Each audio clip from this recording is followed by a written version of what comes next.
Hello and welcome. I'm Divya Gopalan and you're watching Connected. Now, the Me Too movement first gained widespread attention in 2017 when the spotlight fell on the culture of abuse and harassment in Hollywood.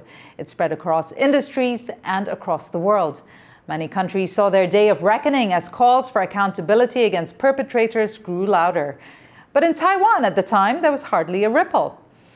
In recent months, though, Taiwan's collective fight against sexual abuse and harassment has gained traction.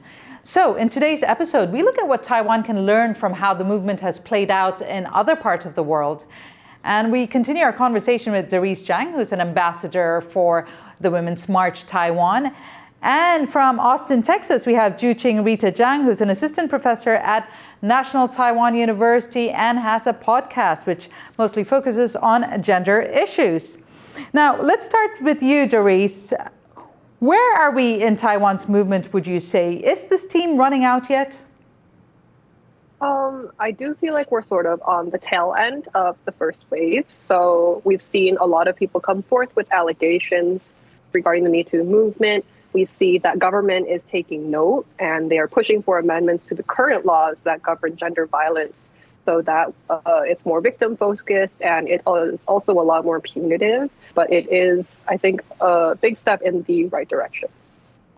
Right. And Rita, where you are in the U.S., it's now been 5 years.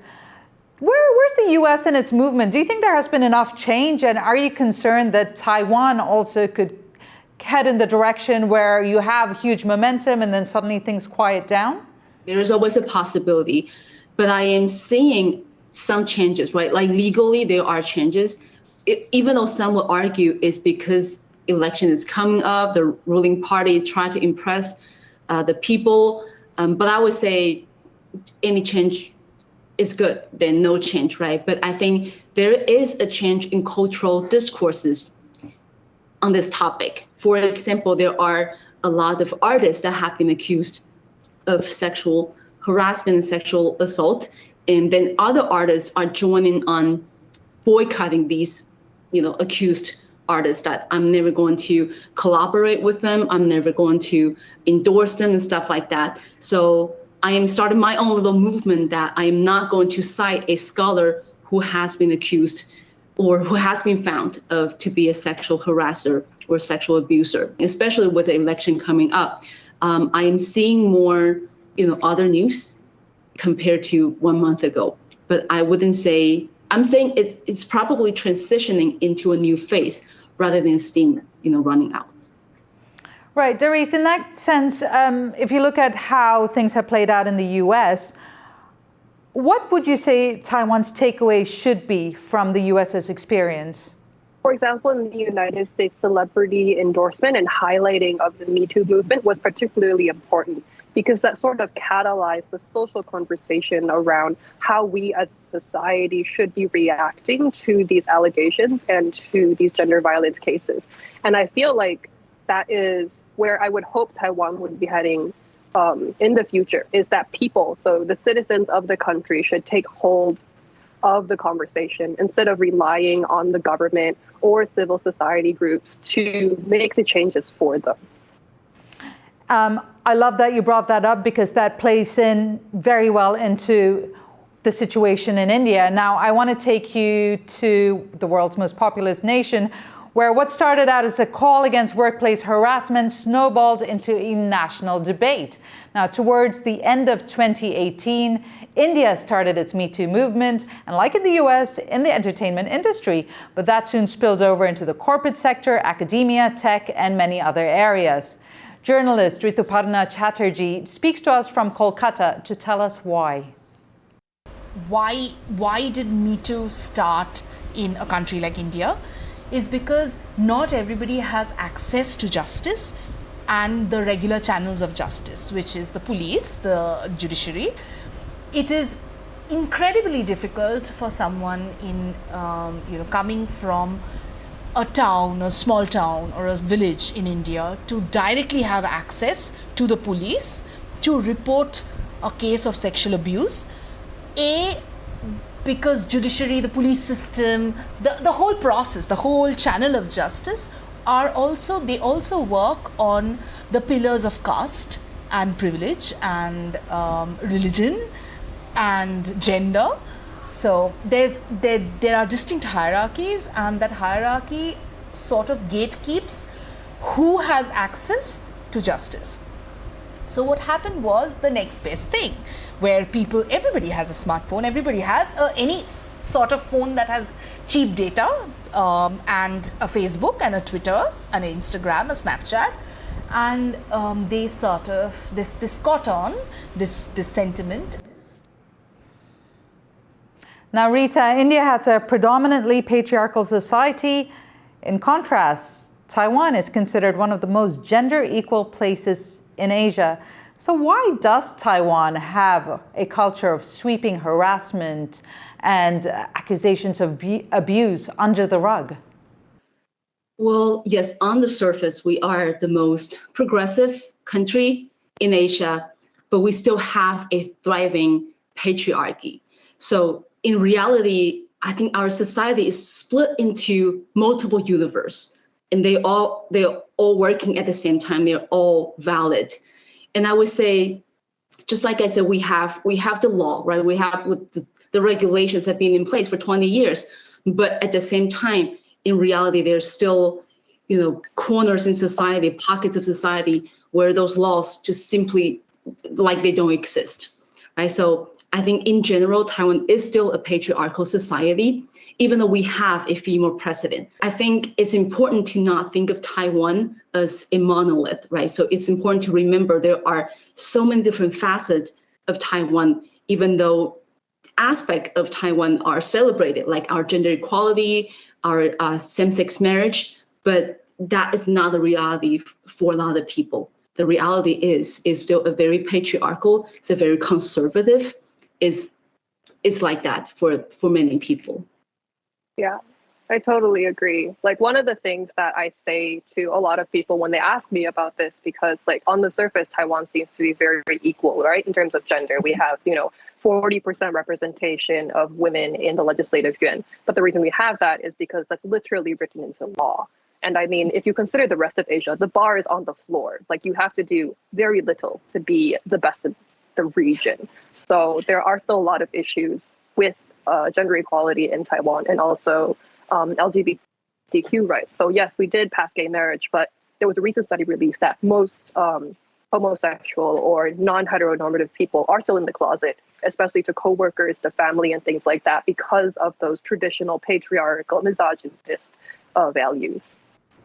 And I want to go back to this point Rituparna made about hierarchy. Does that exist here in Taiwan, the whole idea of, because there's a hierarchical system in India, it's so much clearer, you've got a caste system, then an elitist system. Does that exist here in Taiwan that makes it difficult for those perhaps in the lower rungs of the system able to speak out?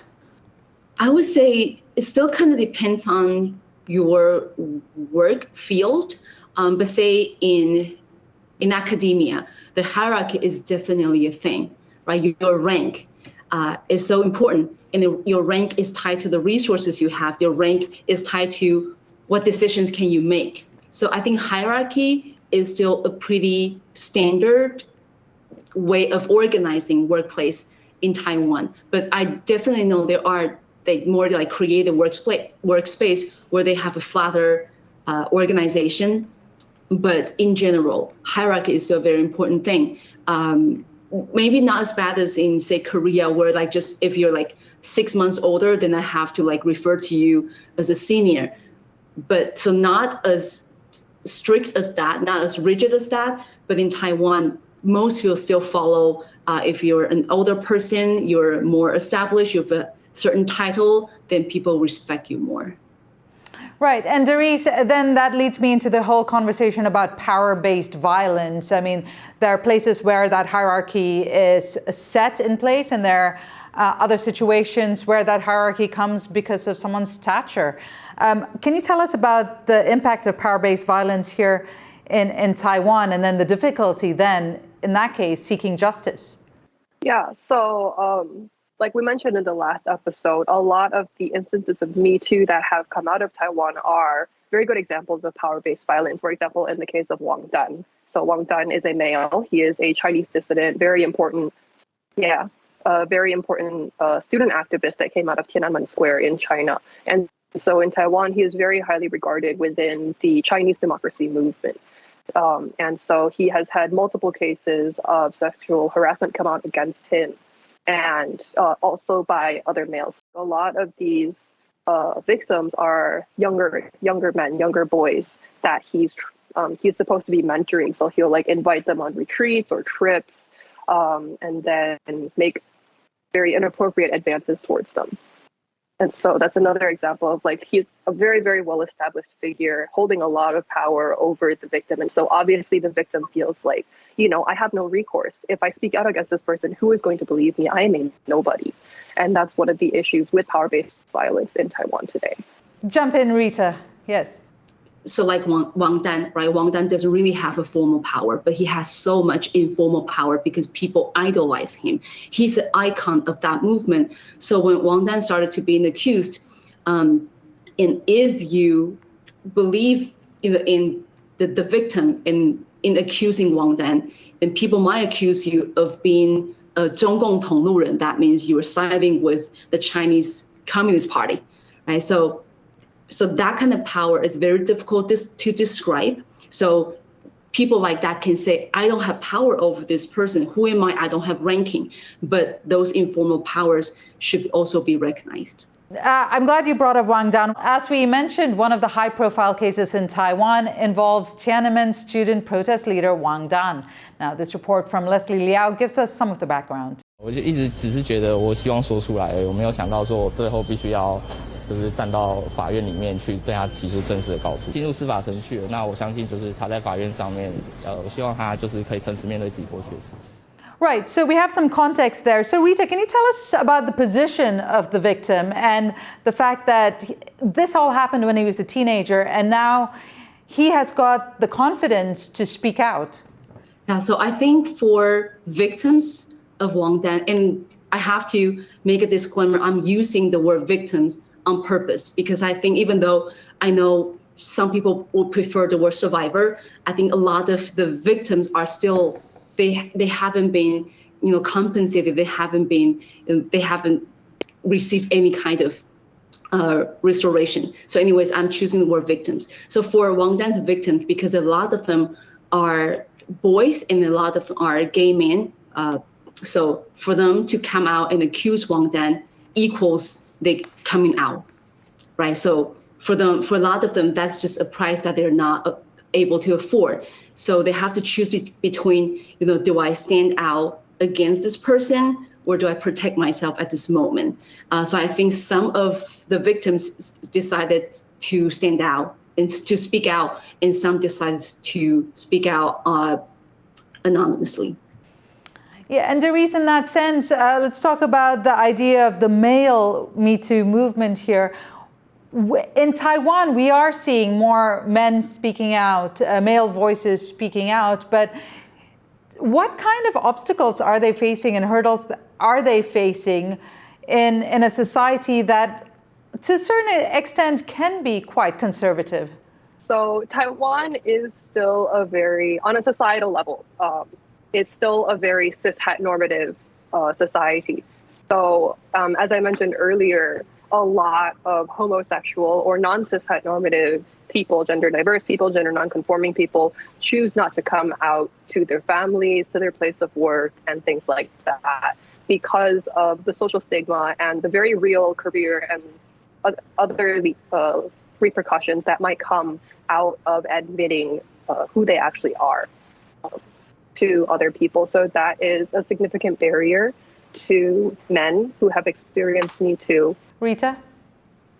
Yeah, and there are men who have been victimized by women as well, even though right now the statistics shows that it's a rare case. I think it's even harder for them to be in the position, right, in the patriarchal society, men cannot be victimized by a woman, right, because that means you are the weakest of all men, and that is not the position you want to be, but they found themselves in that position, so they have to, strike up extra courage to even talk about their experiences, and a lot of time they will be, just like brushed off or even be ridiculed by other people. Right. For many people, it is very difficult to speak out. And I want to go back to India, to Rituparna Chatterjee, who actually is credited for curating the India Me Too handle. She not only provided a space to speak out, but also engaged with survivors to find out what resources they needed and how to access them. So what I did was I would invite people over and hand over sort of the handle to them to run. So for example, NGOs,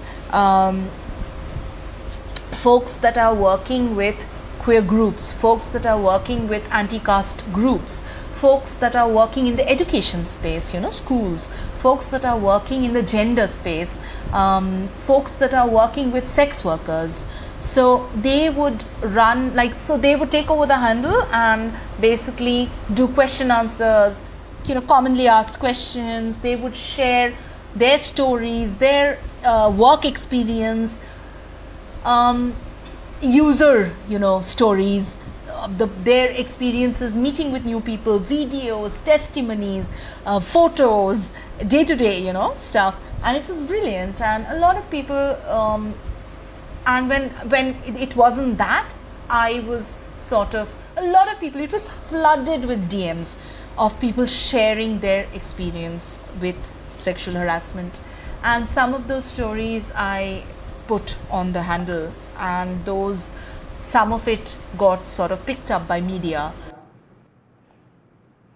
Okay, I want to take up on the point about being picked up by the media. While social media can spread, go viral, having mainstream media support makes a big difference. And Darice, over to you first.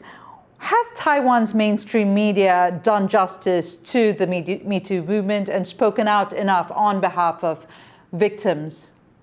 I feel like it's been a definite improvement from the past. So, for example, when it was more of a hot topic in the news, they were sort of relaying a lot of the emotional content actually of the victims that had come forward and spoken about it. So I feel like they did a very important part in educating the general public about some of the difficulties that victims might face. So I think for mainstream media, of course, they want to pick up the Me Too incidents in the entertainment industry, and those are definitely, people want to read those, more clicks and more money, but because it started out in the political area, and it kind of spread out to maybe like scholarly world, and then when it finally started out, finally switched to the entertainment industry, that's when you see the mainstream media pick up those stories more. But the way they reported those Me Too stories kind of make it into like entertainment. Like they reported like entertainment rather than, doing the justice to the victims. And I think that actually hurts the victim in the movement. But what that does, unfortunately, while it does not pay service to the movement, what that does is keep a lot of stories still in the public eye, perhaps not in exactly the right way, but in many other countries, the momentum in the media has dropped the Me Too stories and sexual assault stories. Darice, what do you think needs to be done to keep up the momentum here in Taiwan? I feel like we need a lot more citizens speaking up. So basically bystanders, right? Because right now in Taiwan, the movement and what they've been reporting on is primarily the victim and the perpetrator. I feel like we do need a lot more people coming out and saying, we believe survivors. We support the victims, and we as a society have zero tolerance for this kind of behavior. Yeah. Well, one country that's watching Taiwan closely is, of course, China. Journalist Sophia Huang is credited with starting China's own Me Too movement, but in 2021 she disappeared and has been in detention ever since. Harold Hughes has the details.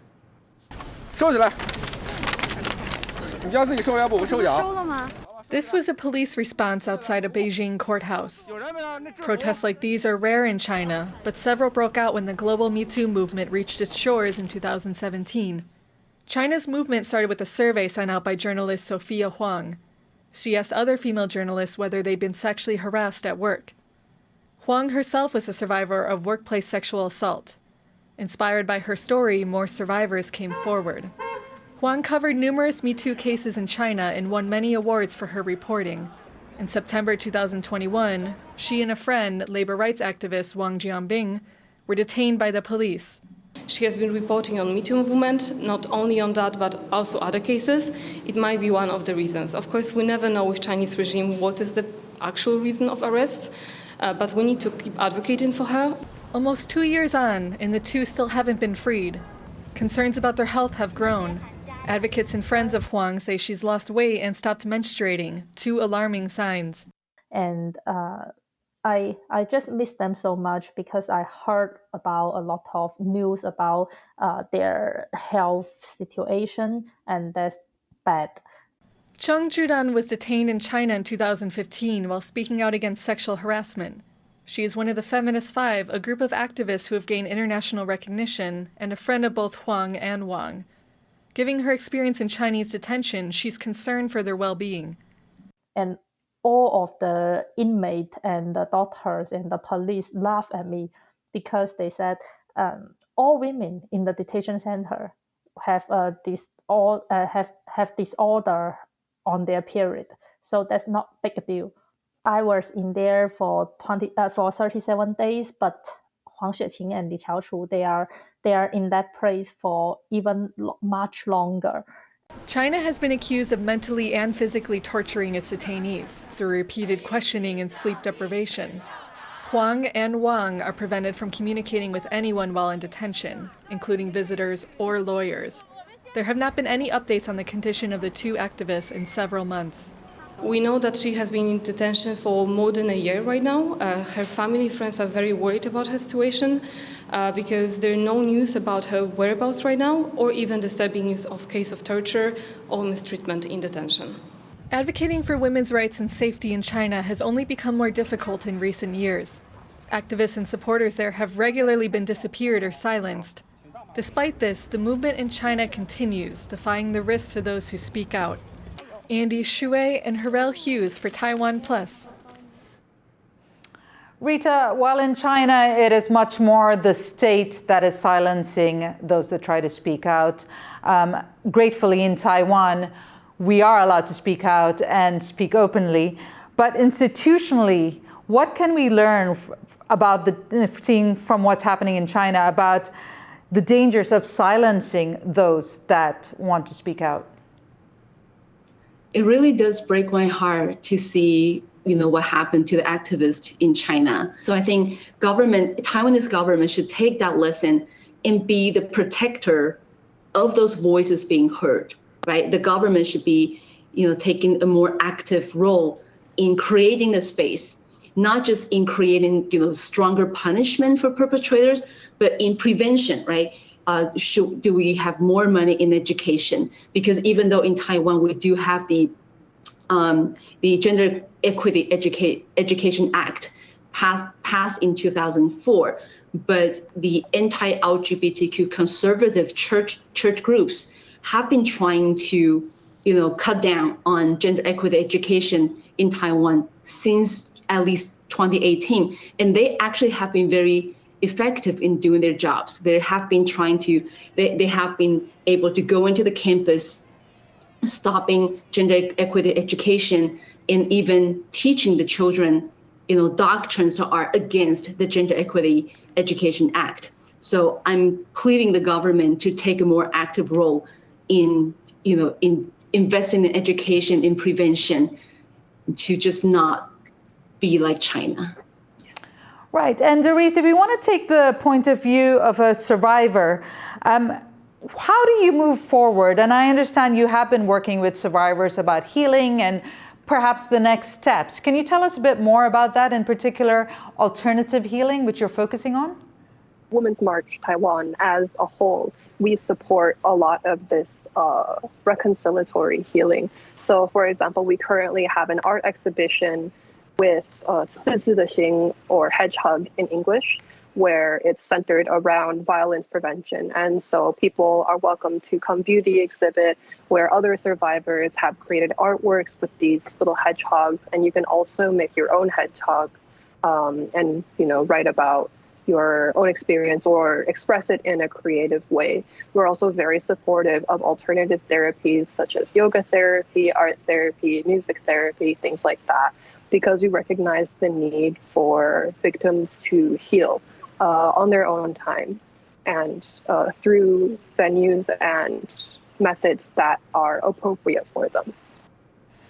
And on that note, I'm afraid we'll have to leave it there. Thank you both so much for being on the program. JhuCin Rita Jhang, Assistant Professor at National Taiwan University, speaking to us from Texas, and Darice Chang, Ambassador for Women's March Taiwan, joining us from Taipei. Thank you both for your time and for being on both the programs.